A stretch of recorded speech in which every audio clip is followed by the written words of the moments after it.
Muy bien, hora del debate, nuestro compromiso de mantenerlo abierto. Tenemos en la mesa a Cristian Mancera, pues analista republicano. Muchas gracias por estar aquí contigo. Con nosotros tenemos desde Washington, D.C., a Marco Frieri, analista demócrata, que también ha estado con nosotros en la mesa. Muy buenas noches. Buenas noches, Juan Manuel. Un placer estar con ustedes. A ver, empiezo contigo. Hoy la Florida era una prueba dura para Trump. En el New York Times se suponía que los demócratas podían dar sorpresas en las elecciones especiales y que el propio New York Times es el que decía que era una prueba para Trump. Y lo que acabamos de comprobar es que los dos republicanos ganaron el distrito número 1 y el distrito número 6 como congresistas federales. Estamos recordando que una era la vacante dejada por Matt Gaetz, ¿no? Ajá, que fue nominado secretario de Justicia, tuvo que renunciar por el escándalo de un supuesto tráfico de menores de un estado a otro. Después el otro puesto es el de Michael Waltz, que también está involucrado pues en la filtración de información al periodista de The Atlantic. Y los dos puestos lo han ganado ahora el de Jimmy Pastroni, 57% en el distrito 1, y estabas tú viendo ahí el distrito 6, Randy Fine, que está... Randy Fine lo gana por una diferencia de 80 casi contra 30.000 votos. Casi 30.000 votos. Sale airoso Trump de esta prueba. ¿Cómo lo ves, Marco? Bueno, sin duda llevamos muchas elecciones que están poniendo a prueba lo que es el síntoma de aprobación del presidente del Partido Republicano después del 2024. La Florida siempre iba a ser un tema complejo porque la Florida es un estado que se ha consolidado bajo el liderazgo republicano. Pero hay que marcar una cosa que nos están mostrando los datos, se siguen contando los votos, pero ya la mayoría nos muestra una cosa que debería ser un síntoma de preocupación de los republicanos. Esos dos distritos los ganó Trump por más de 30 puntos. Los datos nos muestran de que ambos candidatos republicanos están ganando por un margen 20 puntos menos que eso. O sea, en el estado de la Florida, que recalco es un estado que está siendo dominado por el Partido Republicano, nos está mostrando de que en estos distritos, que son distritos muy rojos, el distrito 1 es un distrito que es supremamente republicano por mucho tiempo, nos está mostrando que, uno, el entusiasmo hacia el Partido Republicano está bajando y el voto demócrata está saliendo a votar. Vimos como en el distrito 6 también el candidato demócrata logró consolidar unas grandes cantidades de donaciones para su campaña en comparación al hoy elegido Fine, que necesitó ayuda de los famosos super PACs externos a su campaña para lograr cierta participación en los medios.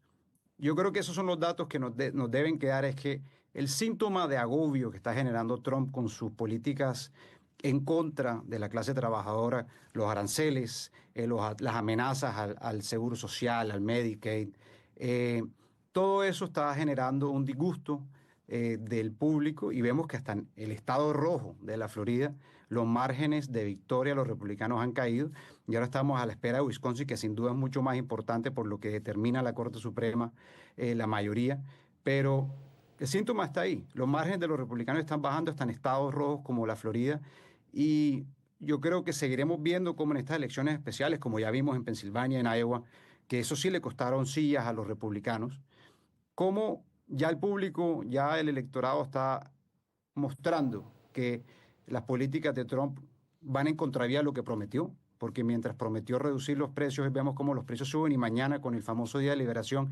veremos cómo la economía seguirá decayendo, porque eso es lo que hemos visto en los últimos meses y seguiremos viendo, y el público y el electorado se está haciendo sentir. Unos datos, Marco. Sí. Fine, Distrito 6, ha ganado hasta ahora con el 14%. Pastroni, que es el Distrito 1, el 15%, tomando... Y los demócratas se gastaron 14 millones contra, creo que fueron 4 millones de los republicanos. No me parecen tan malos los números, tomando en cuenta que no son Trump, ¿no? No, total. Yo creo que el análisis que hay que hacer es que, uno, estamos lejos de esa realidad que plantea Marco. El Partido Republicano, todo lo contrario, demuestra que consolida un liderazgo aquí en el estado de la Florida, sobre todo en sectores donde realmente son bastiones republicanos, y pienso que eso quedó demostrado hoy, y creo que más bien la teoría o la argumentación de Marco podríamos hacer la vuelta, y es argumentar lo contrario, que los demócratas, a pesar que hacen una inversión valiosa de casi 16 millones de dólares en unas campañas, que finalmente volvemos a lo mismo de siempre. Los demócratas, mucho discurso, mucho demagogia, mucho bla, bla, bla, pero a la hora del té no han logrado consolidar líderes en diferentes estados que logren darle a la ciudadanía una alternativa política a lo que ellos están diciendo que los republicanos representan. Entonces, en ese contexto final, creo que Trump sale ganador. El Partido Republicano demuestra que consolida mayorías, en este caso en el estado de la Florida, y ese liderazgo que el Partido Demócrata en este momento no tiene líder, porque tiene una mano de líderes, pero todos con un discurso que finalmente fue derrotado en las urnas el año pasado, que finalmente ahora con la administración Trump en el poder siguen con la misma retórica que los llevó al fracaso, y pienso que deben cambiar el rumbo, de lo contrario van a seguir perdiendo elecciones, y toca analizar cada vez, eso sí, en algo que concuerdo, es que a largo plazo nos toca analizar, y eso lo vamos a analizar de aquí a junio tal vez, cuál va a ser la reacción de la gente frente a medidas puntuales que sí afecten a los floridanos, frente al tema migratorio puntualmente, que tiene que ver con la comunidad cubana, venezolana y otras comunidades que se pueden ver afectadas, y que finalmente puede tener un efecto contrario en lo que viene en la popularidad del presidente Donald Trump. De ahí para adelante, todo el mundo tiene una aprobación frente al presidente positiva, y los que están decayendo en aprobación a nivel nacional son los demócratas en el Congreso. Vamos a ir a una pausa y regresamos con más del debate. A mí lo que me preocupa es las encuestas, ¿no? Porque yo hoy leyendo el New York Times decían que estaban cabeza con cabeza, que estaban súper parejos, y no es el resultado. Ya el tema de las encuestas es otro, ¿no? Vamos a una pausa, repito, y sí, los aranceles, mañana es el día de la liberación, y ahora preguntaré políticamente de qué nos liberamos cuando regresemos. Muy bien, vamos a tener en pantalla ahora mismo los resultados electorales del distrito número 1 y del distrito número 6 para congresista federal. Y ahí vemos 56.7, la casualidad los dos, 56.7 es la misma. Imagínate. Quiere decir, claro, que el que votó, bueno, pero son dos distritos distintos. Pero igual se demuestra la hegemonía republicana en ese caso. Y que está repetido fine, ¿no? Disculpa, me pareció... Bueno, no me fijé en los números y no en... Yo creo... Igual ganaron. Igual ganaron los dos distritos. Claro, Pastor, a ver, bueno, 57-0, más o menos, 56-7, 57. No fue un riesgo de Trump sacar a congresistas electos para ponerlos en el Ejecutivo y estar hoy en vilo como se ha estado aquí. No, yo pienso que igual son personas de su entera confianza que los puso en el gobierno, porque igual se había comprometido en tener un equipo que siguiera al pie de la letra las promesas que Trump hizo durante la campaña. Obviamente se asume un riesgo político, pero en distritos en donde hay una influencia tan importante del Partido Republicano era un riesgo asumible, porque de una y otra manera se acababa de empezar el gobierno y no había, digamos, un escenario que llevara a pensar que esas sillas se fueran a perder, a pesar que los medios de comunicación en algunos sectores, sobre todo a través de encuestas, trataron de afirmar que había una debilidad y que de una y otra manera se iban a perder esas sillas, pero creo que son distritos muy fuertes que estaban lejos de estar perdidos. Vamos a ver al presidente de la Cámara de Representantes, Mike Johnson, hablando sobre los aranceles. Adelante. The reciprocal tariff policy is one that makes a lot of common sense. I mean, you look at the trade disparity between many nations, and much of this began after World War II, and the rationale apparently was, well, we need to rebuild Europe, and America emerges as the great superpower, so we should have this imbalance. It's fair. It's, you know, this is what we need. Well, that carried on for generations, and we're well beyond World War II now, and this is a different world. It's a much more integrated, complex economy, and the president's absolutely right when he says that we have to think about America's interest first, because if we don't, we're not going to maintain our status as the great superpower. And when he says, let's have free trade and fair trade, I think the reciprocal tariff policy makes sense. Ok. ¿Cómo ves estas declaraciones, Marco, desde Washington? El juego que están haciendo los republicanos con el tema de aranceles es bastante incoherente. Hay que aclarar una cosa. Cuando ellos hablan de velar por los intereses nacionales, me queda la duda y le debe quedar la duda a todo ciudadano es cuáles intereses y cuando imponen estos aranceles, y hay que dejarlo muy claro, como bien decía el economista que antes estaba, son impuestos a nosotros los consumidores.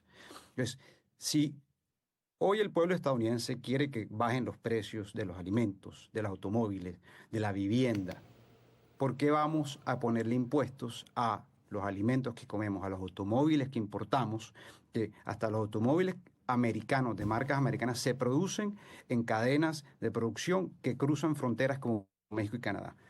¿Cómo vamos a construir más hogares si los materiales de construcción vienen de Canadá, de Sudamérica, de otras zonas? Ellos se están disparando en el pie, le están disparando en el pie a la economía estadounidense con estos aranceles, que al final no los paga China, no los paga México, no los va a pagar la Unión Europea, los vamos a pagar nosotros, los ciudadanos estadounidenses que consumimos día a día. Los ricos, los mega ricos como Elon Musk y los patrocinadores y los donantes del Partido Republicano, no les preocupa esto. Les debe preocupar es a la clase trabajadora que tiene que asumir los costos adicionales que generan estos impuestos de Trump, que mañana con su famoso día de liberación. ¿Cuál es el plan detrás de los aranceles? Porque imponen aranceles y los quitan al día siguiente. Cuando los ponen dicen que es para generar una producción nacional de productos para reemplazar las importaciones, pero al día siguiente las quitan. Entonces los republicanos, como bien malabaristas que son, dicen que no, que era para extraer concesiones de sea México, sea Canadá, sea China. No hay una coherencia en las políticas económicas de esta administración. Lo único que nos queda claro, y lo muestra la Bolsa de Valores, nos muestran las expectativas económicas del consumidor, todo va mal. La bolsa ha caído, las expectativas económicas del consumidor están en lo peor que han estado en 2 años. Los precios, cuando veníamos mejorando debajo del gobierno pasado, hemos visto como ya comenzaban a subir otra vez, con el tema de la preocupación del consumidor sobre la inflación que viene. Porque si algo le tiene que quedar claro al televidente hoy es, aranceles son impuestos, impuestos generan incremento de precios, ahí está la inflación. Entonces, a nosotros nos prometieron en las elecciones de 2024 que los precios iban a bajar. Eso fue el tema de las elecciones. Y hemos visto que en estos 2 meses, casi 3 de gobierno, vamos en contravía de eso. Y yo creo que el electorado está reaccionando. Hemos visto cómo la aprobación del presidente ha decaído significativamente. Sí que yo creo que a partir de mañana comenzaremos a ver los efectos económicos nefastos, negligentes del Partido Republicano de Trump. Ajá. Y el que va a pagar, vuelve y digo, la clase trabajadora. A ver, Cristian, yo creo que Marco tiene una pregunta curiosa, ¿no? ¿Es un instrumento, los aranceles son un instrumento de presión o son un instrumento para mejorar la economía? ¿Cuál de las dos? Ambas, porque es que si miramos lo que ha venido pasando en los últimos años, que los trabajos se han ido enviando, industrias se han cerrado, muchos trabajos que empleaban a muchos ciudadanos que votaban por el Partido Demócrata hace muchos años y que hoy votaron y confiaron en el presidente Donald Trump, porque finalmente lo que se está buscando es garantizar un equilibrio en el tema del comercio internacional. Y si bien es cierto, se van a generar incomodidades frente a las naciones, pero es que si no se hace la negociación, si no se imponen estas tarifas ahora, yo creo que hay que explicarle también a la gente el contexto sobre lo que se está haciendo, y es que estas tarifas buscan retornar industrias claves para la supervivencia de los Estados Unidos. Entonces deberíamos estar más preocupados por cómo vamos a estar como nación en 5 o 10 años frente a enemigos como China, como Rusia y otros países que están avanzando rápidamente y nosotros nos estamos quedando atrás. Estados completos en donde la industria se ha perdido, trabajos que se han perdido porque se han enviado a otros países. Entonces yo creo que el enfoque de Trump pueda que no sea el más, digamos, suave o emocionante para algunos, pero hay que recordar que esos empleos se enviaron en muchos casos por administraciones que finalmente confiaron en ese escenario del mercado global y no se preocuparon por ese ciudadano americano que estaba aquí produciendo esos carros que hoy se producen en otros países. Entonces lo que estamos buscando, lo que está buscando el presidente es nivelar el escenario y que finalmente tengamos una industria que sea mucho más equitativa. Y hay un tema que hay que decirlo, hay que decir la verdad frente a ese tema. Veníamos de un escenario nefasto de inflación en los últimos 4 años. se eliminaron una cantidad de contratos y empleos en el tema de la industria energética del país y se puso a Estados Unidos en un escenario de desigualdad frente a muchos enemigos que finalmente nos pusieron en una posición económica difícil. Ahora tenemos una reducción en el costo del combustible y la gente va a empezar a ver cómo los precios van a empezar a reducirse. No podemos esperar que este señor empiece en una semana, resuelva todo. Creo que vamos paso a paso, pero claramente las tarifas no son un escenario de irresponsabilidad o que estamos queriendo quemar la casa, sino que creo que es un escenario de nivelar el tema y sentarnos en la mesa de negociación y buscar un tratamiento mucho más equitativo frente a muchos países que, si uno analiza la balanza de comercio, en algunos casos sí hay una desigualdad enorme en donde Estados Unidos está perdiendo, y eso es lo que nos debe preocupar, no si Trump está imponiendo o no tarifas, sino qué le va a beneficiar finalmente al ciudadano americano y que esa industria manufacturera vuelva a los Estados Unidos y que genere empleos de la gente que Marco precisamente dice que se está preocupando. Esa es la gente que finalmente votó por Trump y no votaron por la opción demócrata porque precisamente no confiaban de que efectivamente se iba a devolver esa confianza económica al país bajo una posible administración de la señora Harris. Marco, ¿qué piensas? Israel hoy le quitó todos los impuestos a la importación de productos norteamericanos, le cobraba el 14%. Los republicanos lo ven como una primera victoria importante de esa política. Bueno, en ningún momento iba a haber un encuentro o un desencuentro, digamos, entre Netanyahu y Trump. Sabemos que son íntimos amigos y eso no creo que iba a ser un tema problemático. Yo quiero recalcar una cosa que dijo Cristian, él habla de que la idea es, con los aranceles, los impuestos a los productos importados, generar inversión nacional para que se construyan estas fábricas y así crear trabajos.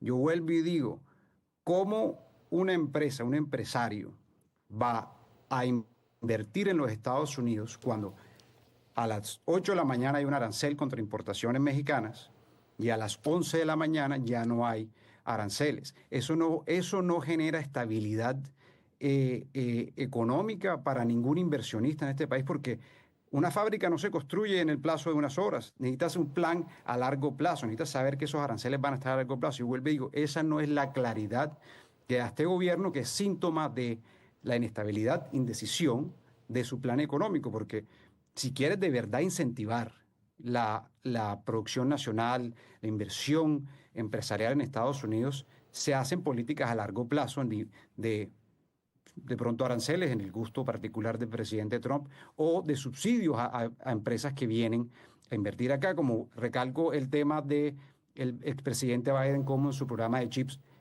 ayudó para que empresas que producían chips produzcan en Estados Unidos en vez de estar concentradas en Asia. Eso era un plan, es un plan a largo plazo. Vuelvo y digo, en la política económica de Trump, que no es clara, aranceles que duran horas, ¿cómo le dan eso seguridad a una empresa invertir? Disculpa que te interrumpa, pero yo me pregunto ahora. Israel quitó todos los aranceles, es lo que tengo entendido, ¿no?, de la noticia, a Estados Unidos. Mi pregunta ahora Trump le quitará todos los aranceles a los productos israelíes. ¿Qué pasa si mañana la Unión Europea hace lo mismo? Sería un golpe interesante a Trump, porque entonces Trump, ¿bajo qué pretexto va a mantener altos los aranceles? A lo mejor ese es el objetivo, no sé. No, claramente lo que se está buscando es, y yo entiendo lo que dice Marco, que esas decisiones se tomaron al principio con México sobre todo y Canadá, y sí genera una inestabilidad, pero lo que se está buscando al final es enviar un mensaje de que Estados Unidos está cansado del abuso a nivel comercial. Y lo que se está generando es que si un país quita, y lo ha dicho el presidente, lo ha dicho también el presidente de la Cámara, vamos a entrar en ese escenario recíproco. Tú tienes tarifas, yo te aplico tarifas iguales y vamos a empezar a nivelar el escenario comercial para efectos de garantizar de que esa industria comercial de los Estados Unidos pueda tener la posibilidad de entrar en unos mercados en donde a nosotros no nos dejan entrar, pero los productos de esos países sí entran aquí a los Estados Unidos. Es un tema de reciprocidad y creo que en ese sentido va encaminado el tema de las tarifas. Oye, qué bueno está el tema, ¿no? Porque se me ocurren 200 preguntas más sobre... Sí, porque entonces si quitas todos los aranceles, al final Trump podría terminar siendo el globalizador más grande de la historia si todo el mundo se va a arancel cero, pero eso es para discutirlo en otro momento. Marco, muchísimas gracias, ¿no? ¿Hay frío por allá por Washington? Estamos fríos hoy por acá en comparación a la Florida. Ok, bueno, muchísimas a Marco Frieri desde Washington, D.C., a Cristian Mancera, un gustazo. Gracias. Y la conexión entre el Tren de Aragua y Hezbollah. ¿Será eso verdad? Tendremos un experto a la vuelta.